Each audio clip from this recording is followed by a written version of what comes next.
Hola, ¿qué tal? Muy buenas noches. Bienvenidos a esta actividad académica, la edición número 28 en los webinars de la Federación Mexicana de Colegios de Ortopedia y Traumatología. Y nos da mucho gusto poder saludarlos a través de este medio virtual, esperando que todos se encuentren bien, pero también esperamos que todos estén pensando en que vayamos a Monterrey en modo presencial. Hoy, para este evento, estamos de manteles largos y de fiesta, con un grupo de profesores expertos todos en el tema. Estaremos hablando acerca de el manejo de las fracturas de radiocúbito en el paciente pediátrico, realmente el quehacer del ortopedista, hacia dónde va el tratamiento, el manejo conservador, el manejo quirúrgico. Y para ello, bueno, decía yo, tenemos un grupo de expertos, agradeciendo mucho a la doctora Erika Iliana Arana, quien coordina el módulo de ortopedia pediátrica. Gracias, doctora Erika, por el apoyo como siempre. Sí, junto a todo este equipo que realmente nos llena de orgullo que estén participando con nosotros en esta actividad que es para todos ustedes. Tengo el gusto de saludar también a nuestro vicepresidente, el doctor Darío Saugari Certuche. Darío, buenas noches. Gracias, doctor Leonardo López Almejo, presidente de la Federación. Muchas gracias. De parte del Comité Científico de la Federación Mexicana de Colegios de Ortopedia, le damos la más cordial bienvenida a todos ustedes, a todos los miembros de la Federación y a todos nuestros colegas ortopedistas del país, de Latinoamérica y de otros países que nos acompañan en este 28º webinar que estará a cargo del módulo de ortopedia pediátrica, el cual es comandado por la doctora Erika Iliana Arana. Erika, la verdad, muchas gracias por echarnos la mano y formar un gran panel de profesores y un tema muy interesante que nos toca ver a todos, que los que todavía estamos en guardias de urgencias. Yo en lo personal ya no atiendo este tipo de fracturas, pero bueno, afortunadamente tenemos a alguien en el grupo que lo hace. Pero bueno, vamos a dar inicio a este webinar. Erika, por favor, muchas gracias y muchas gracias a todos los profesores por acompañarnos en este foro. Gracias. ¿Qué tal? Buenas noches. Es un gusto presentar al panel de profesores en este webinar número 28 que corresponde a la ortopedia pediátrica. Sin duda el tema es un tema súper interesante porque es lo que vemos en el día a día, no solamente los ortopedistas pediatras, sino también los ortopedistas generales. Y muchas veces podemos tener como subcorrecciones o subtratamientos o pensar que son fracturas muy fáciles de tratar. Y bueno, ahorita vamos a ver las presentaciones de nuestros profesores. Los voy a presentar en orden en cómo van a ir realizando sus ponencias. Es un honor presentar al doctor Aurelio Martínez Lozano. Él hizo la especialidad en ortopedia en el Hospital Universitario de la UANL en Monterrey. Fue fellow en ortopedia pediátrica en la Universidad de Iowa.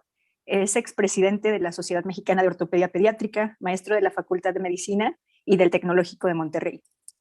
Enseguida tendrá su participación el doctor Carlos Cuevas de Alba, quien hizo la especialidad en ortopedia en la Universidad de Guadalajara en el Hospital Civil Fray Antonio Alcalde.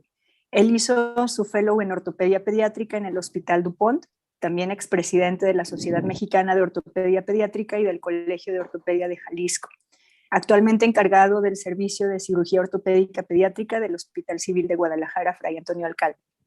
Enseguida presentamos al doctor José Abraham Delgadillo Vargas, especialista en ortopedia y traumatología.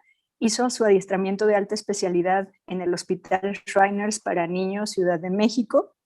También tiene un diplomado en microcirugía de nervio periférico y plexo braquial, actualmente adscrito al Servicio de Ortopedia y Traumatología. Está asignado como ortopedista pediatra, cirujano de nervio periférico y plexo braquial en el Hospital General Universitario de Torreón. Y finalmente tenemos a nuestro profesor internacional, el doctor Francisco Soldado, quien es español. Él hizo mano pediátrica y microcirugía en el Hospital Shriners en Filadelfia. Toda su formación ha sido en Barcelona, en los hospitales de Barcelona. Es jefe de servicio de traumatología y ortopedia pediátrica, HM-NENS, director de la unidad de extremidad superior pediátrica y microcirugía en HM-NENS y director de la unidad de mano, plexo y microcirugía pediátrica, Hospital Vall d'Hebron, Barcelona, Hospital Campus. Pues con estos grandes profesores auguro una excelente sesión, un excelente webinar, y sé que va a dejar muchísima enseñanza para todos nosotros. Entonces le doy la palabra al doctor Aurelio Martínez. Adelante, doctor.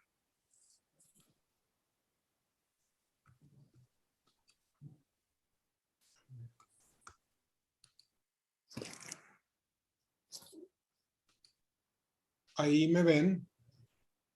Sí. Ahí está la presentación.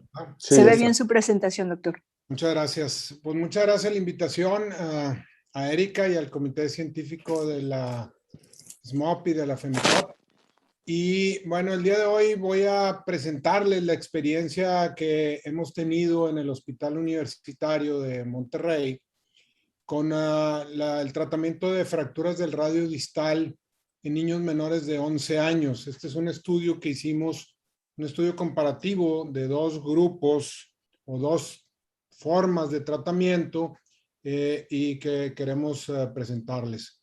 Así como introducción, sabemos que las fracturas más comunes en los niños son las fracturas del radio y cúbito y son hasta un 30-40% de los casos.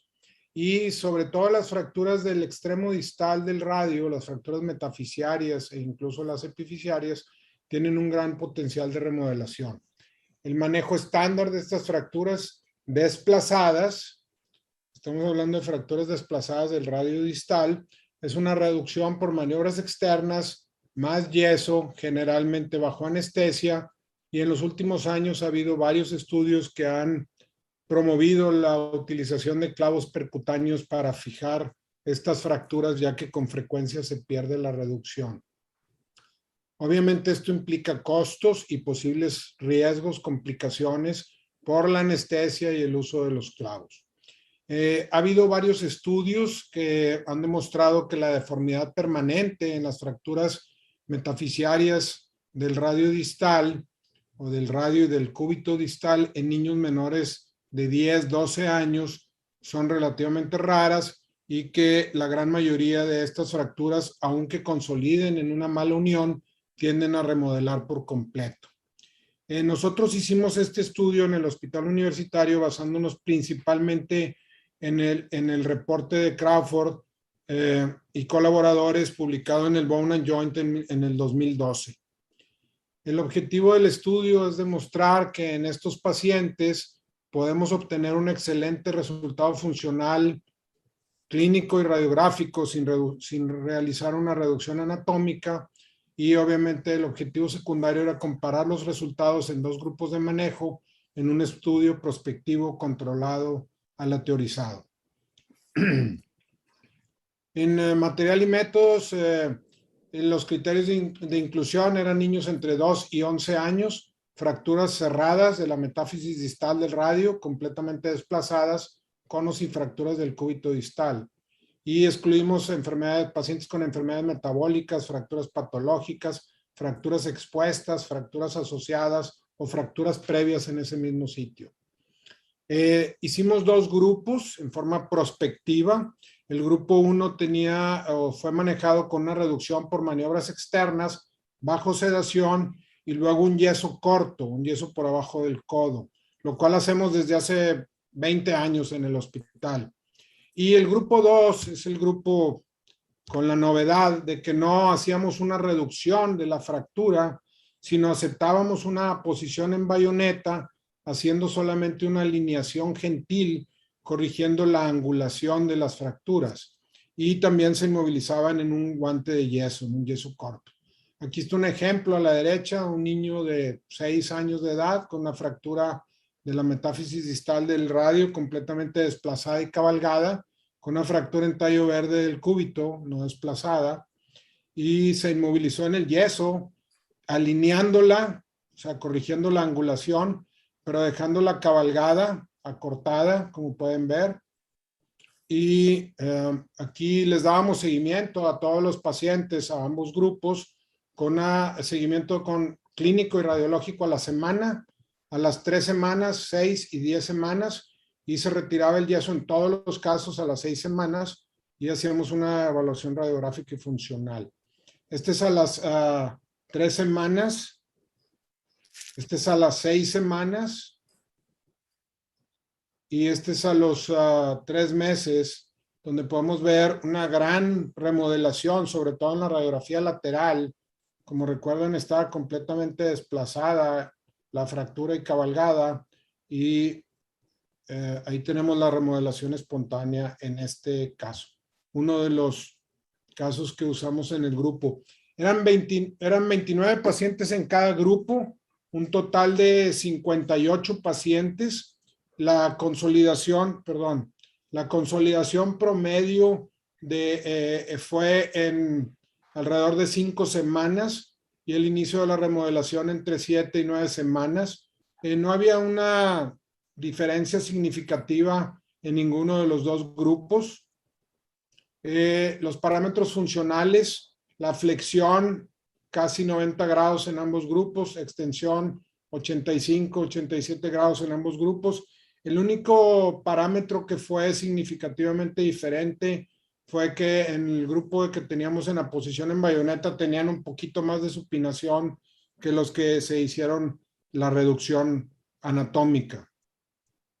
Se presentaron 4 complicaciones, todos ellos en el grupo de la reducción. Es un 14% de ese grupo. Ninguna complicación en el grupo que dejamos en bayoneta. De estas complicaciones, 2 fueron refracturas y uno fue un redesplazamiento de la fractura. Se colocaron nuevos yesos y en el caso del desplazamiento se hizo una remanipulación, y un retardo en la consolidación que se manejó con una férula. Aquí tenemos un caso que ejemplifica, así como ya enseñé hace un ratito otro caso. Este es un segundo caso donde podemos ver un niño de 5 años con una fractura completamente desplazada, cabalgada del radio distal. Así se inmovilizó. Esta casi no tenía angulación, entonces prácticamente nomás le pusimos el yeso. Como pueden ver, es un yeso corto aquí, a pesar de que el niño tiene 5 años. Bien moldeado, tratando de usar los 3 puntos de moldeo, desviación cubital para mantener la longitud del radio, 3 y 6 semanas, y aquí está 3 meses después, prácticamente con una remodelación completa, clínicamente perfecto, asintomático, no tenía ninguna deformidad estética. Otro caso de un niño de 7 años con un poquito más de angulación, este sí se le hizo una pequeña corrección, lo hacemos sin sedación, les damos ahí nada más Motrin, Advil o Tempra, Tylenol, y se coloca el yeso en la sala de urgencias sin sedación. Aquí está a las 3 semanas, a las 6 semanas, completamente desplazado y cabalgado, y aquí está 3 meses después con una remodelación casi completa. Clínicamente también un resultado excelente. En conclusión, podemos decir, o nuestra opinión es que esta es una excelente opción, es económico, es sencillo, es muy rápido, es muy efectivo, evita riesgos y costos de la anestesia y de la fijación, presenta menos complicaciones que hacer las fijaciones o hacer reducciones anatómicas. En nuestro caso tuvimos 100% de resultados excelentes, tanto funcionales, estéticos como radiológicos. Y otros estudios como este del 2012 que les mencioné, fueron 51 casos que fueron dejados en bayoneta. Todos los casos obtuvieron 100% de excelentes resultados. Hay otro estudio reciente, muy reciente, publicado en el Journal of Children Orthopedics en el 2021. 12 pacientes dejados en bayoneta contra 12 pacientes reducidos más fijados con clavos. Los no operados, 100% de excelentes resultados. Uno de los pacientes operados tenía dolor persistente. En nuestro estudio, 29 casos, 100% de resultados excelentes. Entonces ahí son como cerca de 100 casos, 51, 80, 92 casos, todos 100% resultados excelentes. En otras fracturas desplazadas, extrapolando estos resultados, otras fracturas en niños pequeños como la clavícula, el fémur y el húmero proximal, el tratamiento estándar es inmovilizarlos en bayoneta y esperar la remodelación, sabiendo que estas áreas tienen un gran potencial de remodelación en niños pequeños. En este estudio hemos demostrado excelentes resultados dejando las fracturas en posición en bayoneta.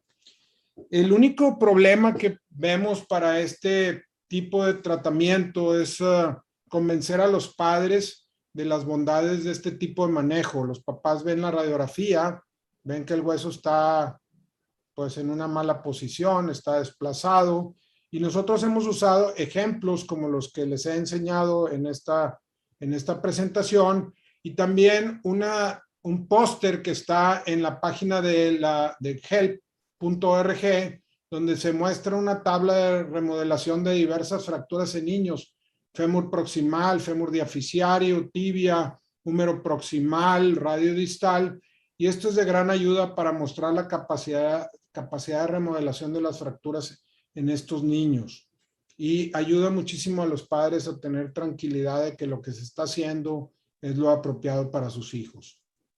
En resumen, sugerimos que las fracturas desplazadas del radio distal en niños menores de 12 años sean manejadas sin reducción, solo alineando la angulación y aceptando una posición en bayoneta. Este método, como dijimos, es sencillo, seguro, efectivo, reproducible, económico y con menos complicaciones que otros métodos. Evita además los riesgos y costos de la sedación o anestesia y de la fijación con clavos, que luego obviamente hay que retirar, y libera el quirófano para otros procedimientos de urgencia. Creemos que es buena idea intentarlo. Yo les digo a todo mundo que lo intenten, cuesta mucho menos de lo que están haciendo en la actualidad, y como les he mostrado, tiene 100% de excelentes resultados, no nada más en nuestras manos, sino en otros estudios ya publicados. Muchas gracias. Muchísimas gracias, doctor Aurelio. Gracias por su presentación. Y a continuación seguiremos con la presentación del doctor Carlos Cuevas de Alba. Adelante.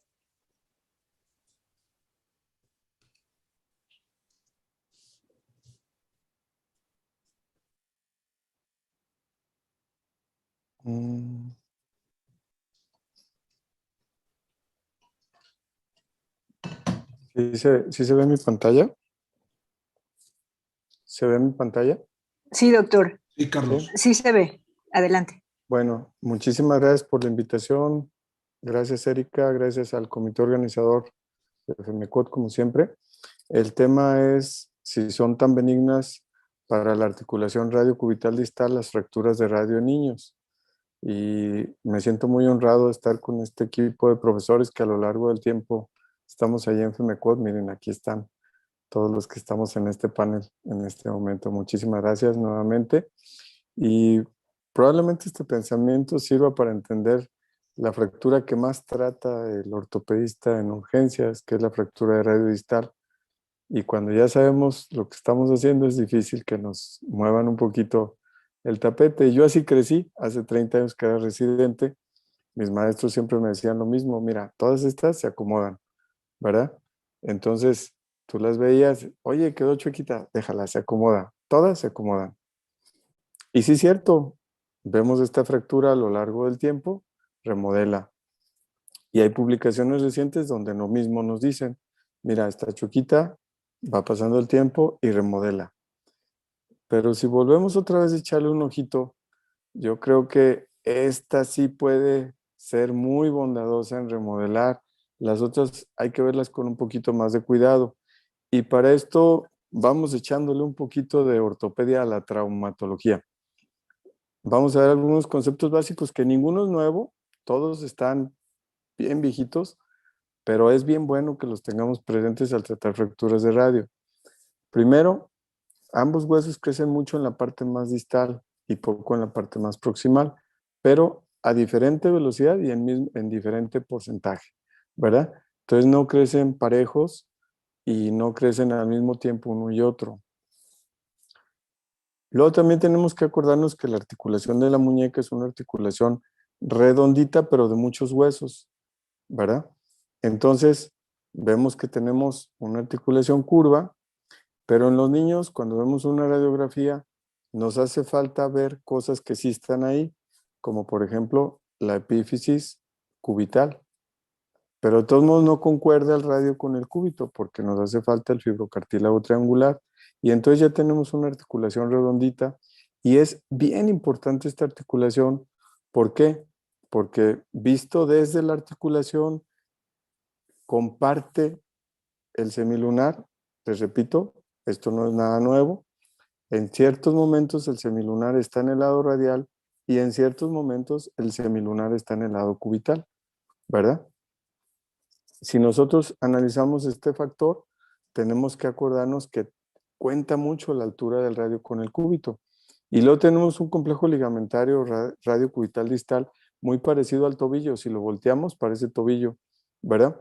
Entonces tenemos un ligamento muy fuerte que une el radio con el cúbito y un complejo ligamentario lateral en el tobillo, cubital en la muñeca, que une al cúbito con el carpo.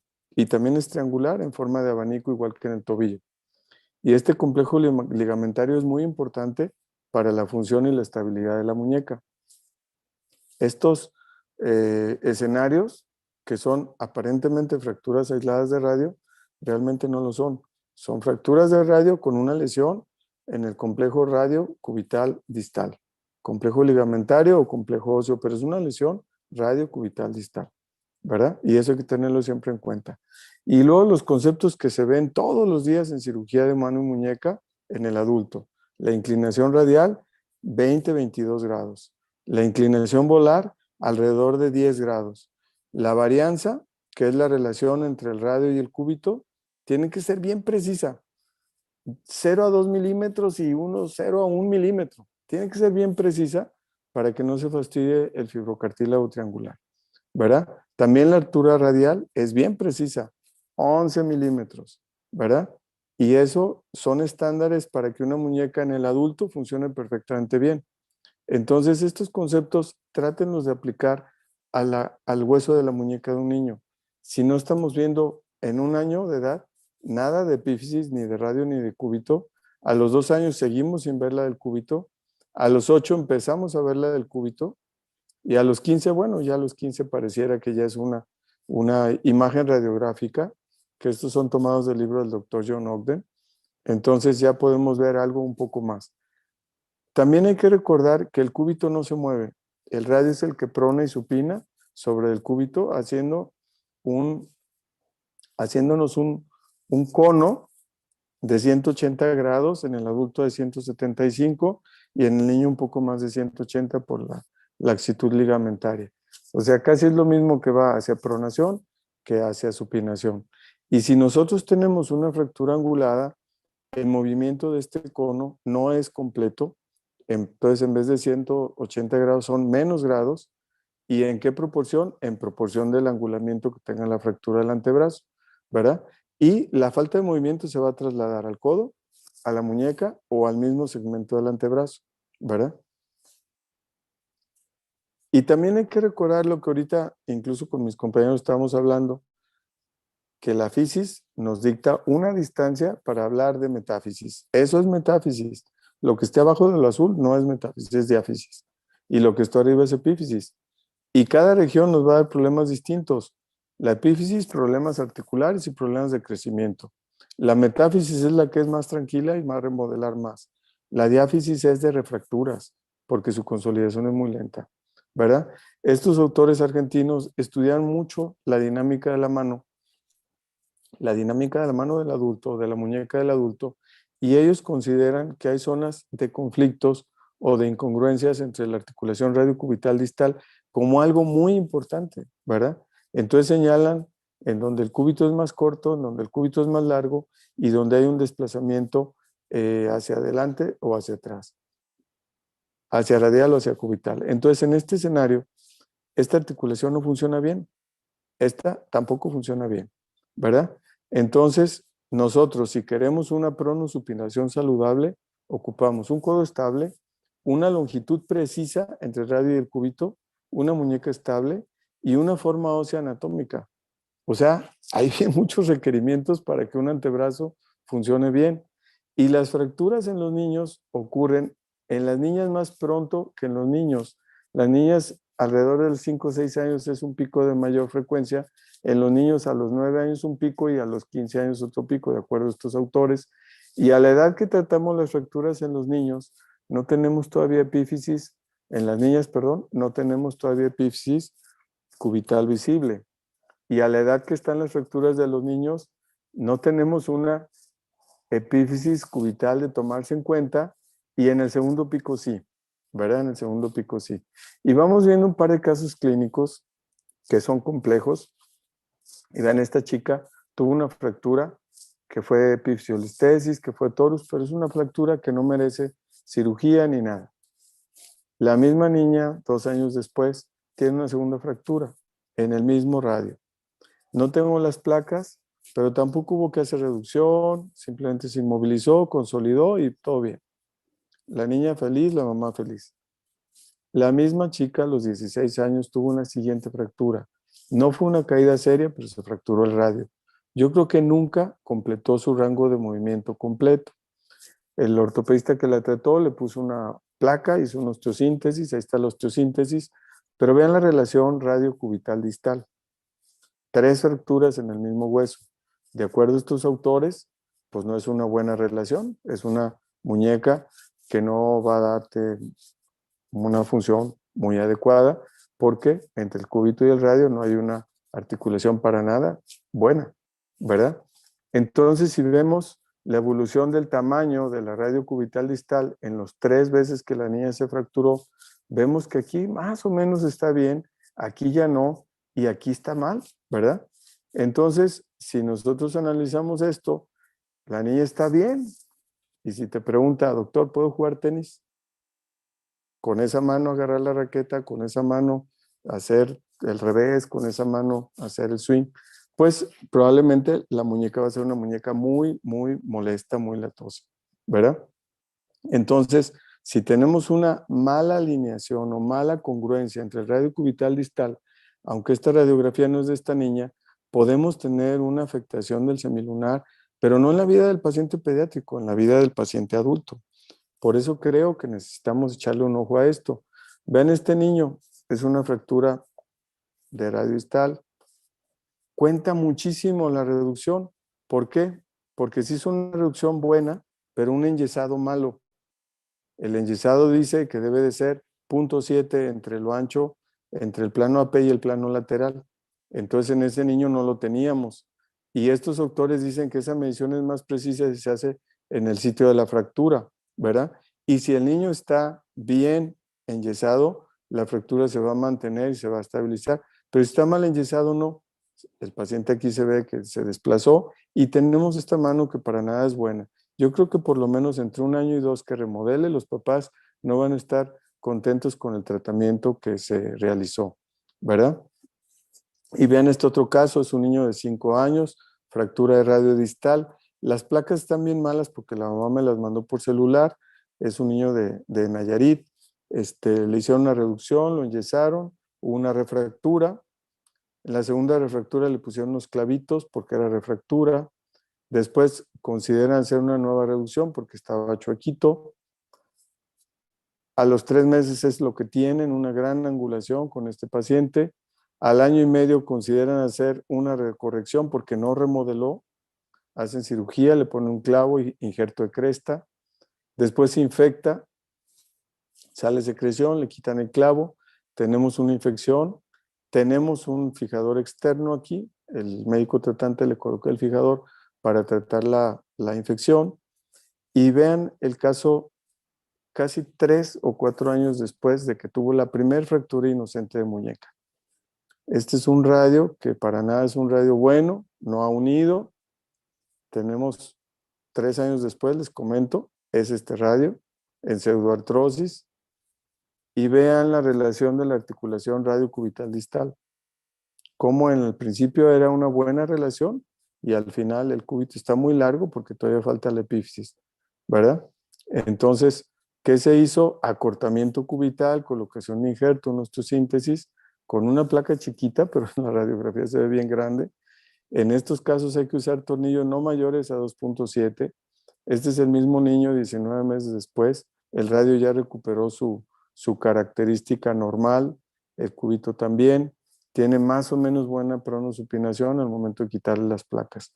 Y este es otro caso de una niña que tuvo justo estábamos hablando de eso, una epífisis cubital dañada. que se tuvo que hacer alargamiento del cúbito con un injerto y una osteotomía de radio distal. Este es el resultado final. Entonces, como conclusión, trabajamos en la fábrica de antebrazos adultos.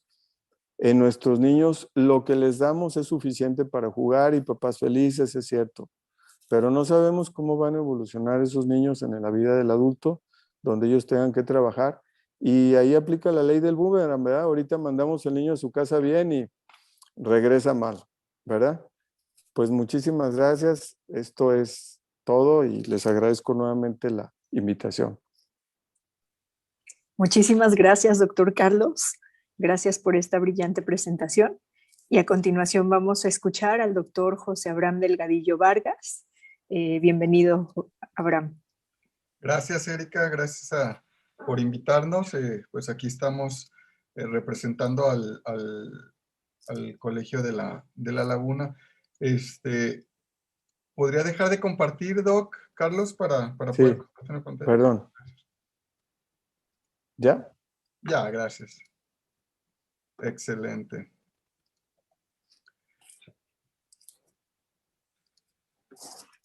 Listo. Bueno, pues vamos a hablar un poquito sobre las fracturas del radio distal de la región diáfiso-metafisiaria distal del radio del cúbito en el hueso de transición. Así se llama, niñotes o adultitos. No sé a ustedes, pero por lo menos a mí estos casos me han enseñado bastante a estas edades. Creo que me he topado con pared durante estos años que desde que terminé la residencia he llevado mi vida profesional, porque yo solía o suelo ser muy riguroso en el que dice el librito 6 semanas, dice esto, hay que hacerle esto. Y lo cierto es de que, como lo comentaba el doctor Cuevas, a esta edad y en esa zona, el riesgo de refractura y retardos de consolidación son demasiados altos, o por lo menos a su servidor es lo que le ha pasado. Como ya lo había comentado el doctor, es bien importante esta parte, tomar en cuenta que en los niños vamos a tener un segundo pico de fracturas entre los 12 y 14 años. Entonces, me voy a centrar en esa etapa, en la etapa de la adolescencia.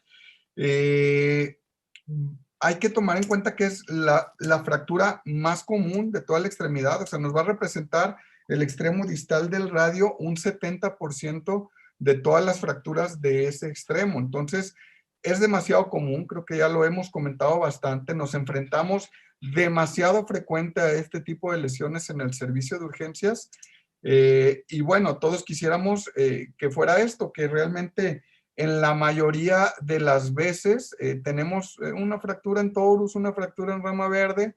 La gran mayoría de las cosas, de las veces, va a ser una fractura así, y no hay mayor problema. Tomar en cuenta la anatomía que tenemos, los compartimentos que tenemos dorsales en la mano, tomar en cuenta los espacios anatómicos que tenemos, y también las fisis, esta parte que la explicó magistralmente el doctor Carlos Cuevas.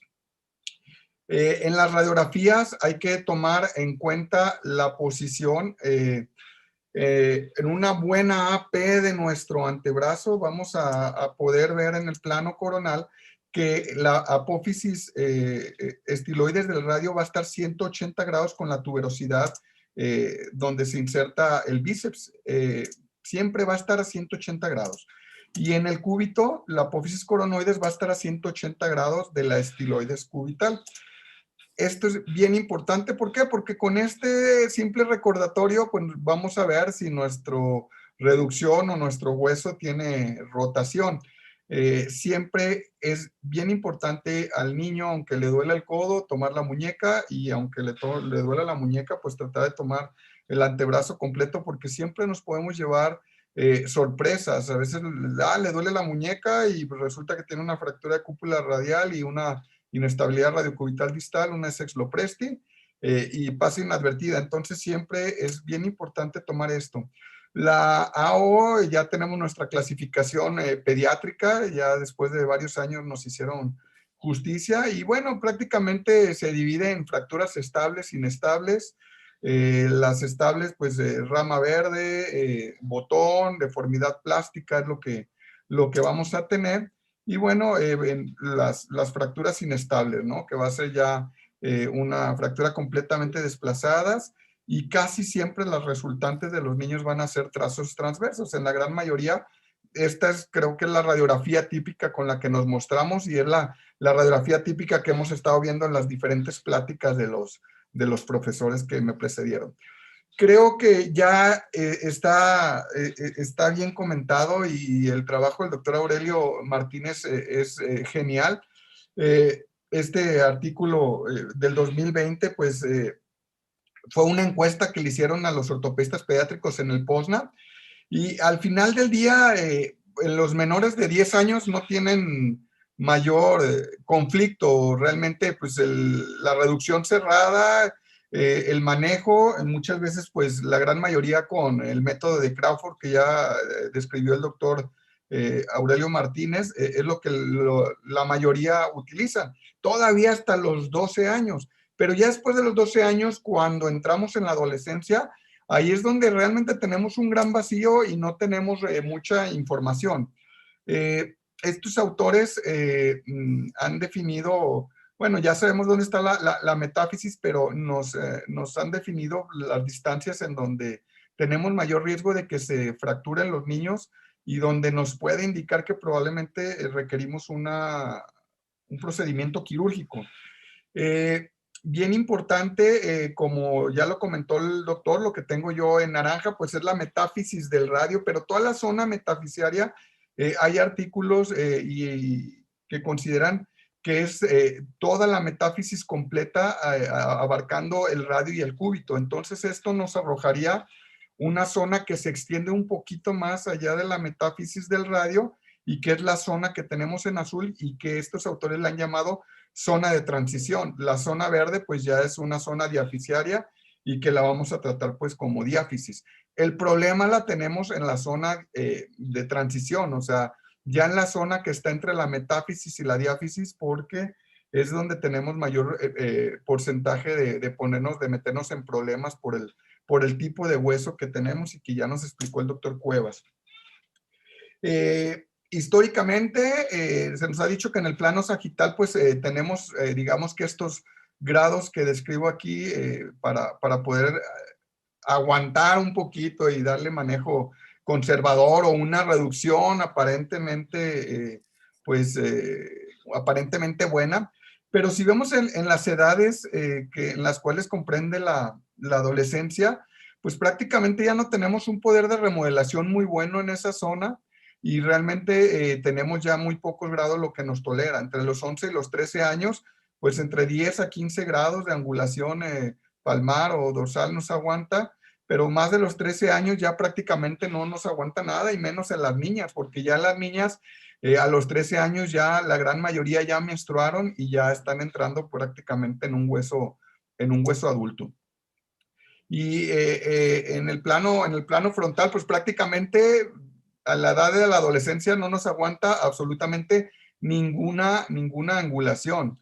Y como ya lo comentó el doctor Aurelio, ya lo comentó el doctor Cuevas, o sea, pues aunque se deje el niño con manejo conservador en bayoneta, tenemos que tratar de alinearlo para corregir estos grados, porque prácticamente en el plano frontal no nos permite prácticamente nada. La gran mayoría de lo que está escrito, escrito va a ser en tratamientos menores de 12 años. Realmente hay muy pocos artículos en niños adolescentes o en hueso de transición. Yo realmente encontré no más de 4 o 5 artículos, y créanme que me estuve buscándole un buen rato, pero generalmente, históricamente, pues lo que ya comentamos, hay que intentar siempre la reducción cerrada, y el tipo de inmovilización, si corto, largo, realmente no hay mayor diferencia. La verdad, prácticamente se obtienen los mismos resultados. El 20 al 30% de todas las fracturas desplazadas del radio distal en los niños va a sufrir una pérdida de la reducción. ¿Qué tanto? No lo sabemos. Va a interferir mucho la calidad del moldeo del enyesado. Siempre un buen yeso bien moldeadito siempre va a ser mejor que una fibra de vidrio. Digo, nos encanta la fibra de vidrio, pero ya está más demostrado que un buen yesito bien moldeadito siempre va a ser mejor, y pues ya tomando en cuenta los parámetros que nos explicó el doctor Cuevas. Entonces, si el 20 al 30% se nos van a desplazar, ¿hay que fijarlos a todos? No, realmente no. Lo que creo que las indicaciones pues ya las conocemos y las hemos visto.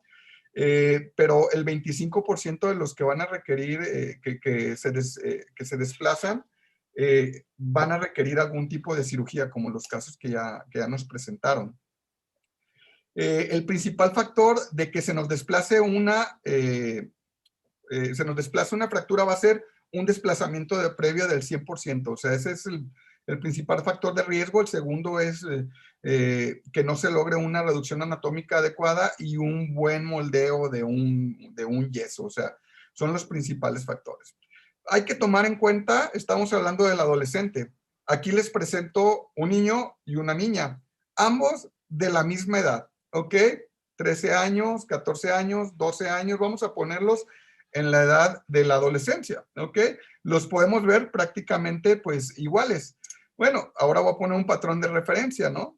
No es lo mismo una fractura del radio distal en el niño que en esta niña, con la misma edad. Y el niño, digo, para referencia, ella es mi asistente, Dani, ella mide 1,58. Entonces el niño pues llega a 1,62, 1,63. La niña mide 1,78, ¿ok? Entonces hay un poquito de diferencia, ¿no? Creo que esta niña, si la tratamos ya de manejar con clavitos, con reducción cerrada y con clavitos de Kirchner, existen varias probabilidades de que nos podamos meter en algún conflicto, ¿no? ¿Qué opciones de tratamiento tenemos entonces con los niños? Bueno, este caso rápido, 13 años, 50 kilos, un niño, una caída jugando, un trazo transverso, un poquito más diafisiaria que metafisiaria, está en la zona de transición de la parte que les había comentado. Bueno, en este caso decidieron unos clavitos intramedulares. A veces, bueno, ponemos lo que en la institución podemos tener. Digo, particularmente este niño con esa edad, probablemente yo hubiera decidido darle una estabilidad mucho mejor y ponerlo a mover lo más pronto que se pueda.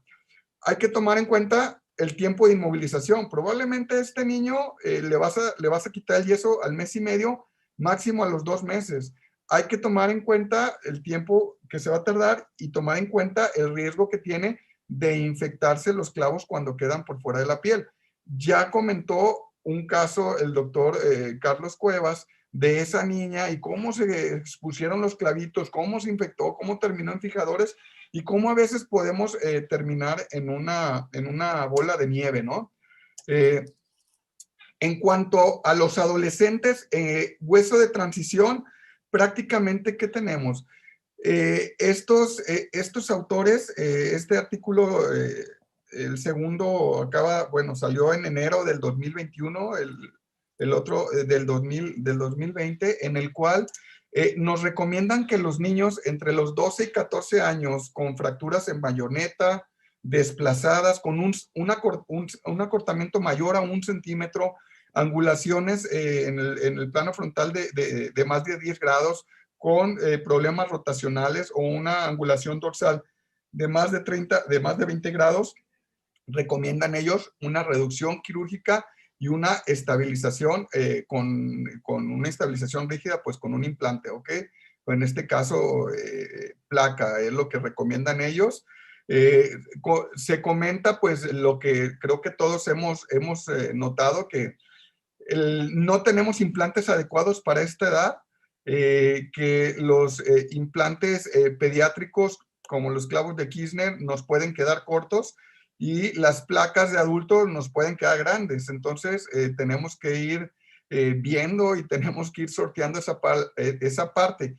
Hoy en día tenemos la ventaja de que las placas de radio distal para adultos cada vez se hacen con menos perfil y hoy tenemos placas con tornillos 2.4 y 2.7 que la verdad se nos acoplan más en los niños y tenemos varios ya tamaños en la parte distal de la placa. ¿Por qué? Porque también a veces, pues no es lo mismo una placa de radio distal para una persona de mi altura o como la niña que presenté, o una placa para el niño, ¿no? La AO, que es otro de las clasificaciones y de las formas de tratamiento que tenemos, también nos recomiendan la placa en pacientes adolescentes con fracturas desplazadas, en fracturas conminuidas o en fracturas que tengamos con un fragmento ya bastante distal. Es bien importante nunca sacrificar la estabilidad por el crecimiento. Ya son niños que ya están prácticamente en lo último del crecimiento y bueno, primero hay que tratar de dar estabilidad antes de preservar el crecimiento, pero siempre es importante conservar la fisis. Aquí en este ejemplo ponen la placa pues prácticamente epifisaria, ¿no? Ponen los tornillos epifisarios, ellos los colocan en la epífisis sin atravesar la fisis y después quitan el implante para evitar un arresto fisiario, pero bueno, siempre el rascarle los bigotes ahí al tigre tan cerquita está un poquito difícil, pero bueno, son los tratamientos que tenemos para los adolescentes. Este joven, 14 años de edad, jugando fútbol, una fractura cerrada, se trató en institución, en el IMSS, se le colocó un clavo, el niño pues tuvo que estar inmovilizado 8 semanas, y bueno, a las 8 semanas ya con este callo se decidió quitar el clavo y bueno, este es el resultado a las 8 semanas. Realmente pues un poquito de rigidez en la pronosupinación, que probablemente a esta edad tampoco nada que con un buen programa de terapia física y rehabilitación por nuestros compañeros de fisioterapia no se vaya a lograr rescatar. ¿Ok? Este otro niño de 13 años, caída de su plano de sustentación, una fractura cerrada, ¿ok?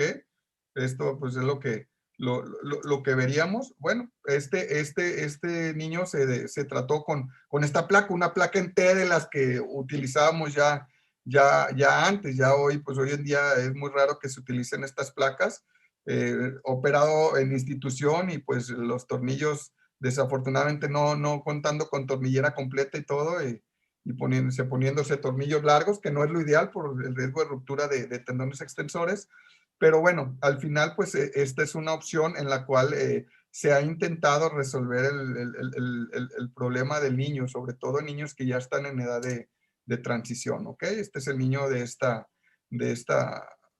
foto, ya a las 6 semanas de la fractura, ya cuando se retiró el clavito de Kirchner que tenía en el cúbito. Y bueno, también con una movilidad bastante buena, pero vean la carita del niño, o sea, es un niño grande, ¿ok? Sí, ya es un adolescente, o sea, Sí. no es un niño en el que, bueno, pues le ponemos unos clavitos, o digo, a este niño manejarlo con reducción cerrada y con yesito a mí me daría bastante estrés, ¿ok? Porque ya se tiende a comportar esa zona más que como metáfisis se tiende a aportar un poco más como diáfisis y creo que la gran mayoría, pues creo que el 99.99% en una diáfisis de un adulto, difícilmente en una diáfisis del radio le pondríamos yeso, ¿ok? Yo creo que todos lo trataríamos con una osteosíntesis. De acuerdo. Pues muchas gracias, agradezco el estar aquí. Doctor Abraham, muchísimas gracias por su brillante presentación. Les voy a pedir a los profesores de mucho favor que apaguemos los micros y a continuación vamos a escuchar al doctor Francisco Soldado. Adelante, doctor Francisco.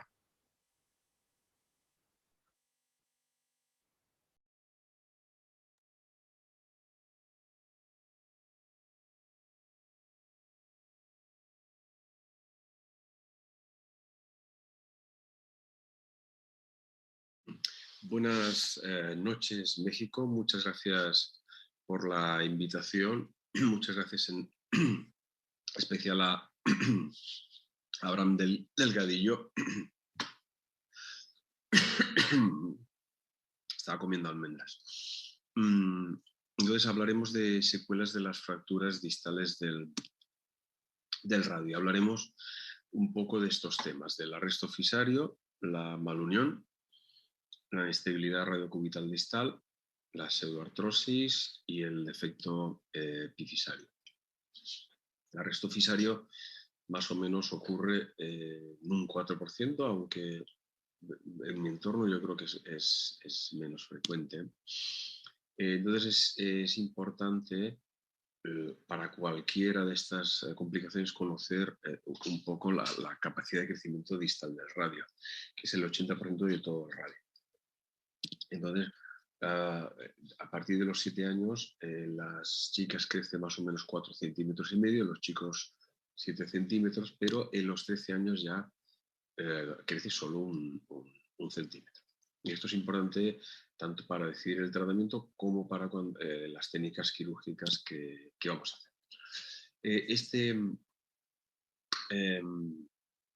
Esta revisión sistemática es interesante. Las fracturas interarticulares y las remanipulaciones aumentan el riesgo, pero otras como ser fracturas abiertas, la malunión o la utilización de agujas parece ser que no. Aquí tenemos y entonces generalmente nos encontramos con casos como esta fracturita, se le coloca un yeso aparentemente simple y después nos aparece con este acortamiento del radio. Un factor de riesgo, como hemos dicho, son las fracturas interarticulares. En las altas y Harris 4 el riesgo es hasta del 30%. La remanipulación es otro caso. En estos casos lo que se ha de hacer, si nos llega tardíamente, después de una semana, o si se ha desplazado, es no remanipular. En este caso, fíjense solo en 3 meses cómo ha cambiado esta imagen, porque claro, estamos hablando de un chiquito de 10 años. Bien, entonces hemos dicho, las agujas de Kirchner no aumenta el riesgo según este sistemático, pero tampoco tentemos a la suerte. Mire esta fractura que es fisaria, ni está angulada en menos de 10 años, por tanto, si no se ha de hacer nada si está desplazada a menos de 50% o angulada a menos 20 grados, pero tentan a la suerte, fijación con múltiples agujas y lesión de la fisis. Y parece ser que el hecho de que las fracturas sean abiertas tampoco aumenta el riesgo. Estos pacientes suelen presentarse por deformidad y dolor. Entonces, cuando el acortamiento es más de 10 milímetros, todos tienen síntomas. Y el otro aspecto es cuánto es interesante, cuánto los hemos de seguir. Pues parece ser que hasta los 18 meses se puede manifestar el cierre fisario. Pues se recomienda hacer controles periódicos cada 6 meses o aproximadamente, porque cuanto antes lo diagnosticamos, menor será la deformidad y más fácil va a ser la corrección. Entonces, el tratamiento pues es un poco la balanza entre la parte más larga y la más corta y el hueso y la fisis. Entonces, generalmente se combinan las técnicas, porque con una técnica no se puede llegar a todo. Entonces, sobre la ulna pues se puede cerrar la epífisis, que normalmente se hace como aquí ven, o se pueda acortar el cúbito. Sobre el radio, cerrar la fisis, por supuesto, también, pero puede ser una osteotomía radial si se ha perdido inclinación lateral de menos de 10 grados, o se puede alargar el radio. De forma aguda, el radio solo se puede alargar más o menos un centímetro, y medio centímetro se puede alargar el cúbito. Por lo tanto, vamos a jugar con estos parámetros. Aquí tiene una imagen de un acortamiento del cúbito. El objetivo es más o menos una relación neutra conseguir una relación neutra entre el radio y el cúbito. Aquí tienen una corrección de la inclinación con una osteotomía asociada a la osteotomía del cúbito. Entonces, hemos dicho que podemos hacer una corrección aguda, un alargamiento del radio agudo, si es menos de 10 milímetros, pero si no, o lo hacemos y lo combinamos con un acortamiento del cúbito, o hacemos un alargamiento con un fijador externo.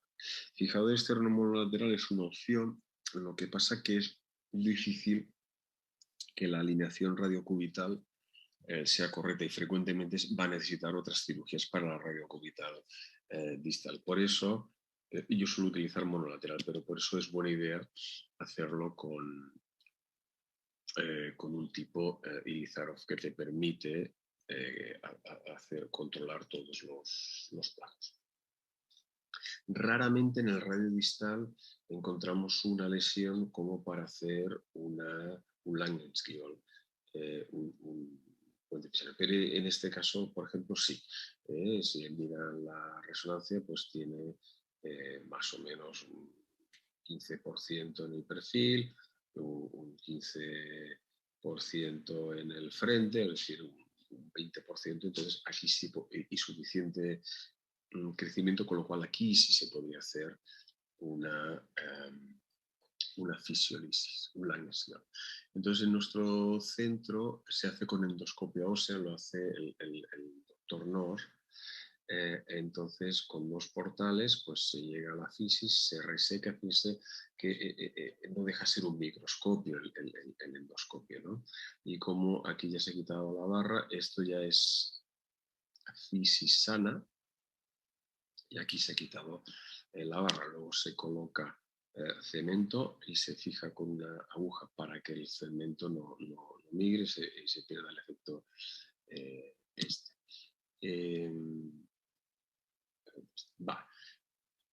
Más cosas. Entonces aquí estamos jugando con el crecimiento, entonces tenemos que saber si queda suficiente crecimiento remanente. Yo en general lo que utilizo es esto. Si hay un sesamoideo del pulgar, que normalmente está incluido en la radiografía, ya prácticamente no va a crecer. Y por lo tanto los procedimientos sobre la fisis, ya sea la fisiolisis, ya sea cierre fisario, etcétera, sobre todo la fisiolisis no tiene sentido. Entonces, cuando no hay, pues le queda mucho crecimiento, y cuando aparece, pues estamos en niños más o menos a 4 meses del pico máximo de crecimiento, el pico de crecimiento. ¿Y qué más? Y luego, cuando estamos ya totalmente osificado, ya han pasado 2 años desde el pico máximo de crecimiento, prácticamente queda muy poco. Cuando cualquier procedimiento fisario distal de radio de ulna, tengamos en cuenta la presencia del sesamoideo. Por ejemplo, en el Madelung yo lo tengo en cuenta. Bien, otra cosa es la malunión. El manejo de la malunión es muy, muy parecido. En cuanto al tratamiento es muy parecido. Entonces, la malunión, como hemos dicho, a partir de los 13 años se crece el radio distal crece muy poco, con lo cual en niños adolescentes hemos de ser mucho más estrictos en el tratamiento, porque en este caso que se coloca un yeso no se es estricto y se acaba en esta situación que no es por cierre fisario, es simplemente por mal unión. Y luego, fíjense, este paciente ya tiene el sesamoideo prácticamente como un adulto. Entonces, si tenemos una malunión y de todas formas, si tenemos una malunión y las fisis están abiertas, no tengamos prisas en correr, vamos a esperar a que acabe de crecer y luego decidimos. En este caso, este niño tiene 12 años, tiene esta gran angulación, pero no le voy a hacer todavía una osteotomía, voy a esperar. Y claro, si es más joven, pues por supuesto, ¿no? En este caso tiene 10 años, va a remodelar, pero básicamente que quería mostrar cómo la cantidad de remodelación que ha hecho solo en 3 meses, por un lado, y por otro lado, este es un desplazamiento secundario, una remanipulación, igual hubiese dado lugar a un cierre fisario. El otro tema que es típico, no muy frecuente, pero típico, es la inestabilidad radiocubital. Entonces tenemos niños con esta fractura un poquito angulada, a veces son solo 10 grados o menos, pasa el tiempo y nos viene con una inestabilidad radiocubital distal. Entonces, lo que yo interpreto que sucede es que, claro, al crecer, como nos corrige la angulación, la traslación posterior del radio escrito al cúbito es mayor y elonga los ligamentos. Y esto aparece fundamentalmente en pacientes laxos. Y entonces en la mayoría no pasa nada, pero en otros solo con 5 o 10 grados de angulación ya lo da. Entonces te viene el paciente con esta inestabilidad. Esta estabilidad. Entonces, ¿qué pasa? Que el cirujano que no... bueno, porque frecuentemente uno tiene la radiografía de la muñeca y no ve esa pequeña angulación, pero bueno, por otro lado, si le llega al cirujano de mano que no está acostumbrado al niño, pues lo que hace es reparar la radiocubital distal, probablemente con una ligamentoplastia. ¿Y qué pasará? Que recibiera. ¿Por qué? Porque lo que hemos de tratar es la causa, más o menos la ligamentoplastia, pero es la causa. Y es hacer una corrección de la deformidad, es decir, una osteotomía diafisaria de radio. La pseudoartrosis es infrecuente. En general, la pseudoartrosis se trata pues, con injerto de hueso y una placa, como siempre, ¿eh? Pero os quería hablar de la recalcitrante, como en este caso, que ya había estado operado 2 veces. Cuando tengáis una recalcitrante, lo que podéis es potenciar la unión con un colgajo de periósteo. Sabéis que estamos en una línea desde hace muchos años de colgajos de periósteo vascularizado. Y aquí utilizamos el del cúbito. De hecho, es como el colgajo interoso posterior, igual, los mismos vasos, todo, pero solo del periósteo, con lo cual es bastante más fácil que el de pie. Entonces se obtiene este colgajo de periósteo basados en los vasos interosos posteriores y se pasa y se rodea el cúbito. Y como en este caso, nada, en pocas semanas está consolidado. Y ya una situación aún más infrecuente es cuando la epífisis está destrozada. En este caso es una osteomielitis, agujas, osteomielitis, que afecta a la epífisis, incluso a la diáfisis. Pues en esos casos, la epífisis, la única forma de reconstruirlo es haciendo un trasplante epifisario proximal de la fíbula, como tenéis aquí. Este es un artículo interesante, pero esto lo describió Ian en Australia y esto te permite reconstruir y que además es capaz, estos son varios años después, es capaz de remodelar con el tiempo. Y simplemente ahora volver a daros las gracias. Un placer.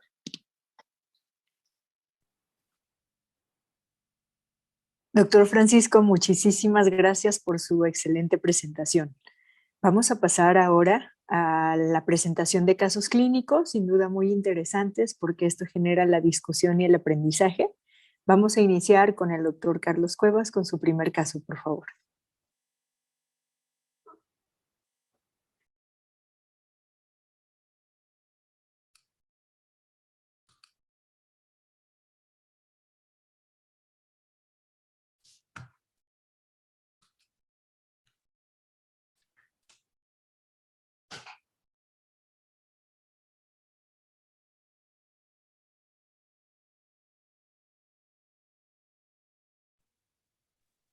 Disculpen, ¿ya está activado el audio? ¿Sí? Sí, ya está. ¿Me escuchan? Adelante. Adelante. Perdón. Es una niña de casi 6 años que tiene una caída jugando y se fractura su diáfisis distal del radio. El tratamiento que ustedes elegirían, compañeros panelistas, ¿lo operarían o tratarían con puro yeso, reducción y yeso? Bueno, en este caso, Doc, al tratarse de una fractura de radio de cúbito al mismo nivel, o sea, están prácticamente al mismo nivel. ¿Puede poner la radiografía otra vez? O sea, prácticamente son trazos transversos. Es bastante inestable. Yo, la verdad, creo que haría una reducción cerrada, pero sí la estabilizaría con clavos elásticos de titanio a esta nena. Sí. La persona que lo trató le hizo una reducción, se ve bastante bien. Y tú hacías mención a algo muy importante, Abraham, el tiempo de yeso en las fracturas diafisarias. 6 semanas es poquito, ¿verdad? Entonces, hay que recordar que cuando hablamos de metáfisis y diáfisis, no se trata de hablar de centímetros o de milímetros, sino de las características biológicas del hueso.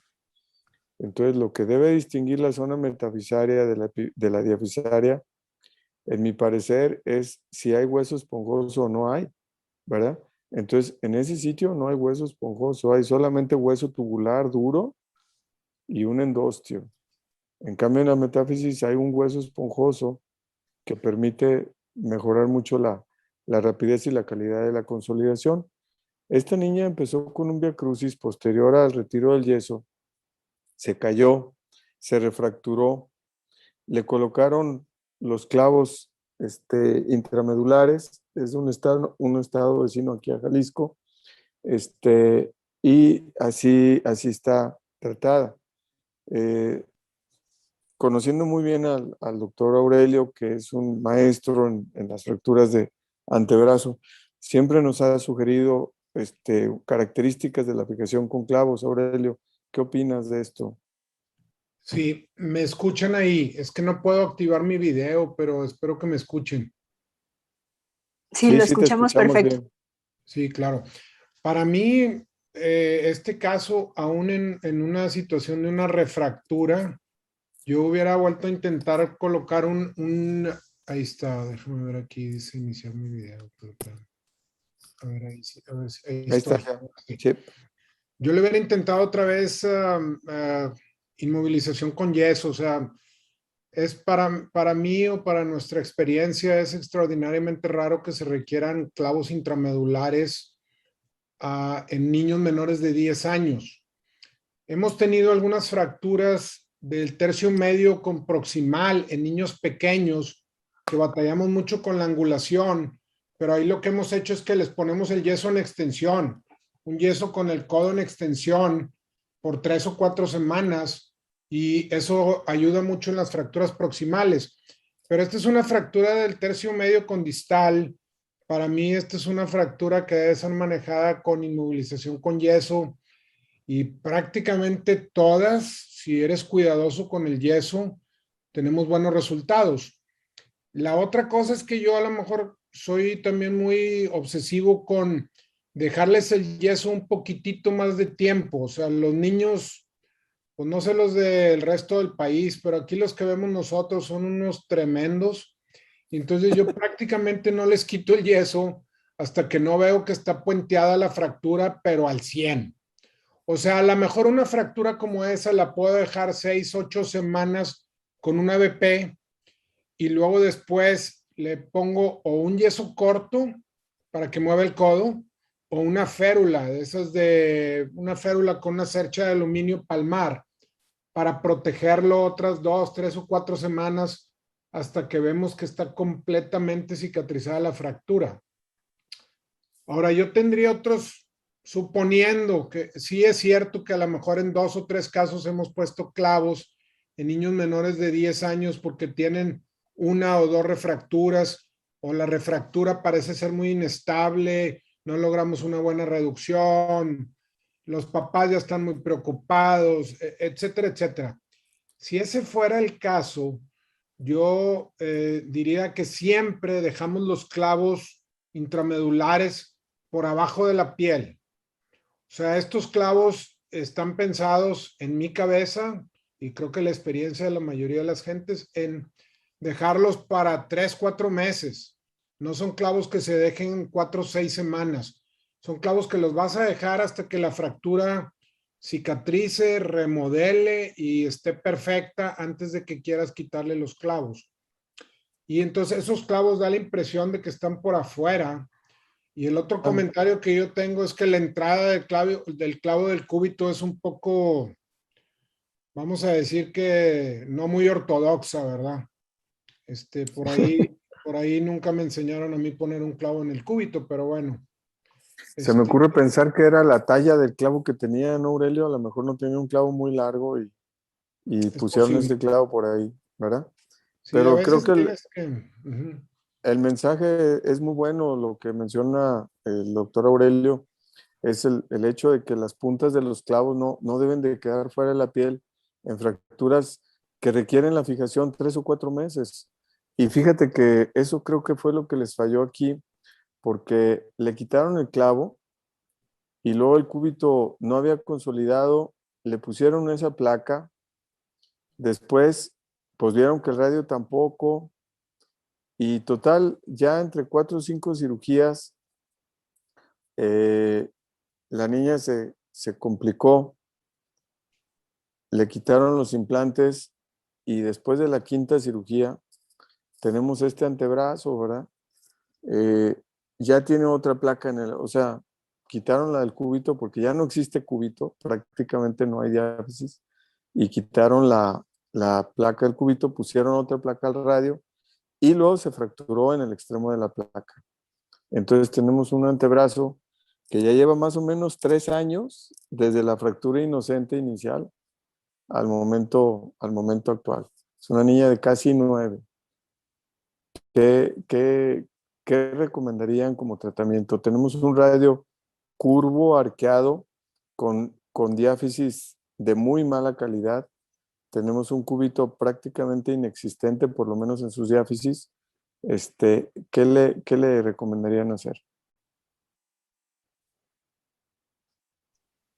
Yo lo reitero, Doc, se lo mando a Guadalajara.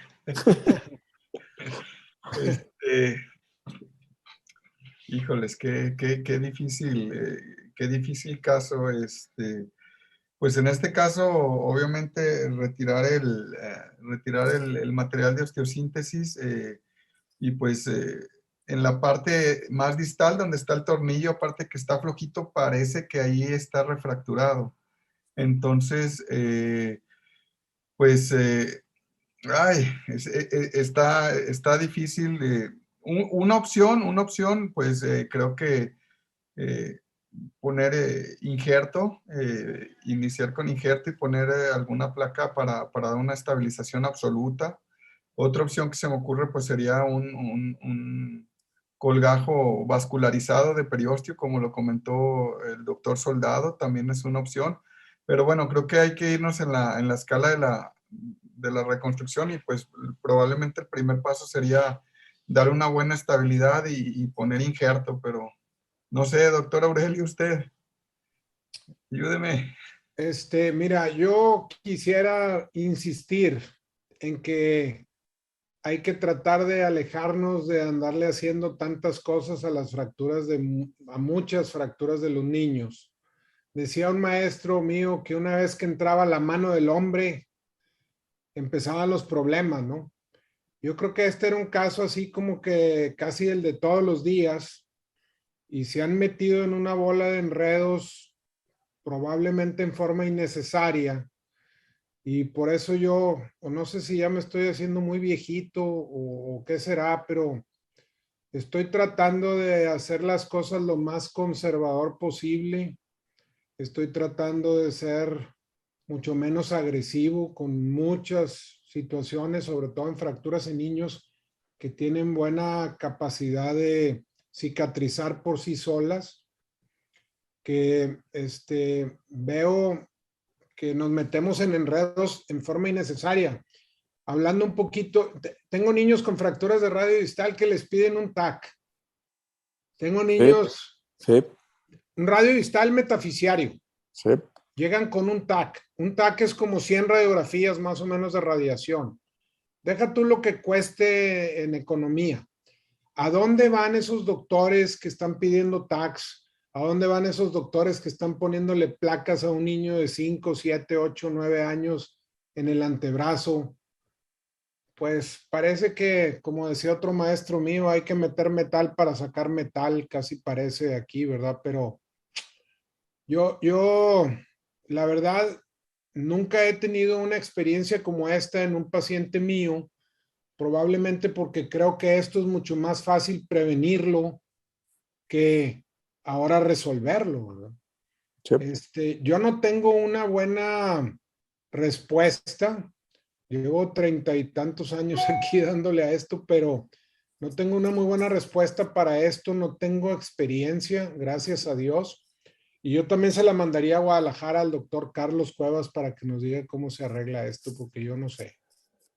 Pues yo les agradezco que me la manden, pero de veras preferiría que mejor no la mandaran a Guadalajara o por lo menos con mi vecina de consultorio, ahí sí pueden mandársela a la doctora Arana.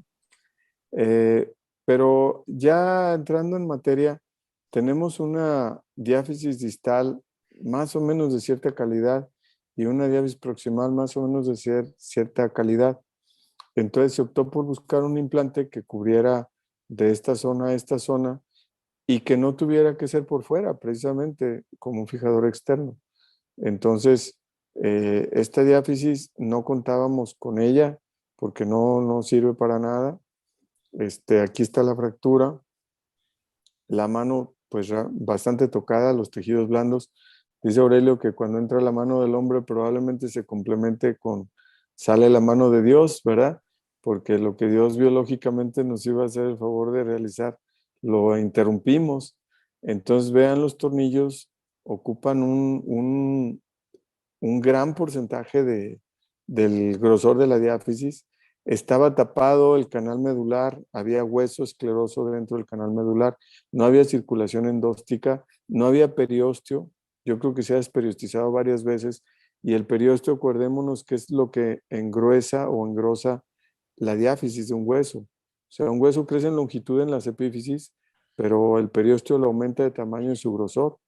Entonces, si ha estado esperiostizado 1 y 20 veces, pues ese hueso no creció en su espesor, ¿verdad? Entonces, utilizamos una placa larga con tornillos 2.7 y tomamos fijación en la parte que sí está más o menos biológicamente buena, con abundante injerto de cresta ilíaca, autólogo, por supuesto. Y este es a 6 meses, ya consolidó el radio. La niña por primera vez está usando su radio. De pilón toca el clarinete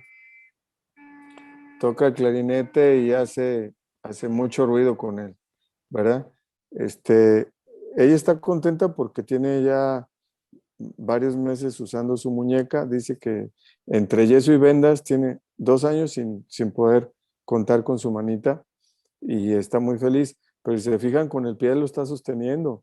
El pie lo está usando para sostener el clarinete, pesa 750 gramos y la mano no lo ayuda, ¿verdad? No es suficiente todavía. Bueno, este es el caso que quería presentarles. Doctora Arana, a sus órdenes. Muchísimas gracias, doctor Carlos. Quisiera aprovechar, parece que hay una pregunta en el chat del doctor Francisco Javier Cardona Muñoz. Dice que es su imaginación o en el caso de la niña de la fractura de antebrazo con evolución tórpida en tercio medio, en la parte media de la placa de radio hay un puente interóseo. ¿Podría volver a ponerla? Se ve algo calcificado ahí, yo también lo vi, pero no creo que llegue a ser un puente, ¿verdad, Carlos?